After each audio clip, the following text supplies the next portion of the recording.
Munud a hanner o'r gêm di chwarae. Mae Seintiau angen setlo yn y munud y cynnar yma.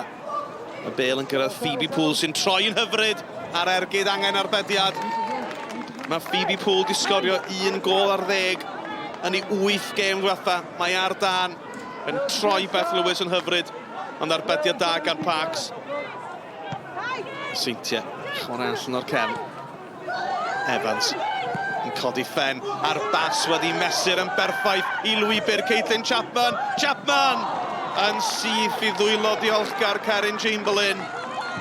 Cyfle gwirioneddol i'r Seintiau fynd ar y blaen yn erbyn yr adar gleision, y tîm sy'n ar y brig yn y brif adran. Hanner awr o'r gêm di chwarae. Nicky Gornel yn uchel, yn cael ei ffenio'n glir. Price yn ymladd am y Bale, nôl â hi Watkins. Seren Watkins, amser i groesi. Mae'r croesiad yn hyfryd, y peniad gan Walsh yn cael ei wyro i gefn y rhwyd. Mae Caerdydd ar y blaen. Oedd y croesiad yn wych gan Seren Watkins. Ond dwi'n amau mae gol i'w rhwyd i hun fydd hon. Dwi'n siŵr os oedd peniad Walsh ar y targed. Poole i Price. Oakley. Mae Broadhurst yn bloeddio mae Bale yn y canol. Mae'r Bale wedi chyrraedd i nawr a mae'n ddwy Gaerdydd. Chweched gol Broadhurst y tymor hwn. Y pasio yn slick a Oakley yn dod o hyd iddi. Broadhurst yn gorffen yn daclus. Oakley. Dwi'n meddwl mor beryg yn y hanner cyntaf yma. Os yna gyfle arall yn eiliadau ola'r hanner. Oes yn wir i Phoebe Poole. Mae wedi cael ei gol. 2 gol mewn chwarter awr. A dyma pam bod Caerdydd ar y brig. Rhian Oakley ar gwaith creu, a di Phoebe Poole ddim yn methu o'r safle yna. Y gigol, mae'r bell y Seren Watkins. Yn llithro heibio ar amddiffynwr yn ergydio! Dyna'r orau o'r beder. 6 munud i weddill, mae'r pwyntiau'n saff nawr, ond gol wefreiddiol gan Seren Watkins. Emily Ridge, y lle i droi.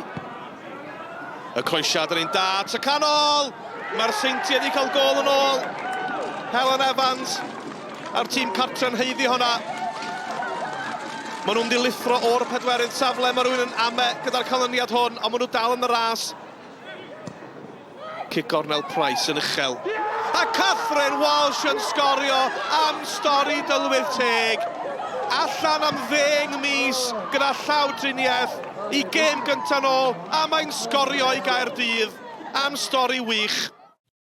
Yeah, we're definitely happy with that performance. We knew this was going to be a tough game. You know, TNS were in great form. They've taken a lot of points recently, so we knew we were going to have to be on top of our game. I think they had a spell in the first half where they were on top, but apart from that, I thought we were fantastic and we controlled the game in both boxes. And yeah, we're just delighted with the 3 points. Just let ourselves down a little bit, really. I mean, we've been playing so well since Christmas.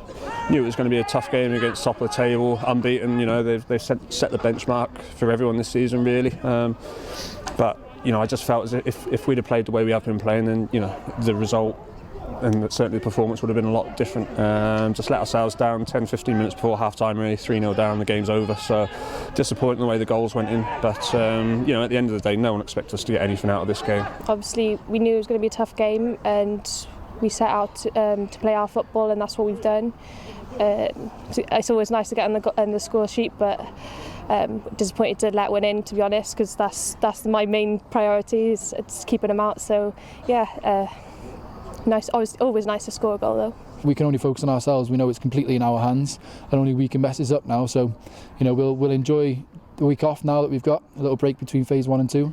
We've got a couple of big semi-finals coming up as well, and then we'll focus on phase 2 then, and just take it game by game, and hopefully, you know, we can continue this for the end of the season. Ponty have had a good win today, so it looks like we're going to have to win our next 2 games, really. So it's a tricky one on Wednesday, Swansea away, and then Abergavenny at home. So we know what we've got to do. We'll be going out to win both those games, and you know, we'll just give it our best shot and see what happens.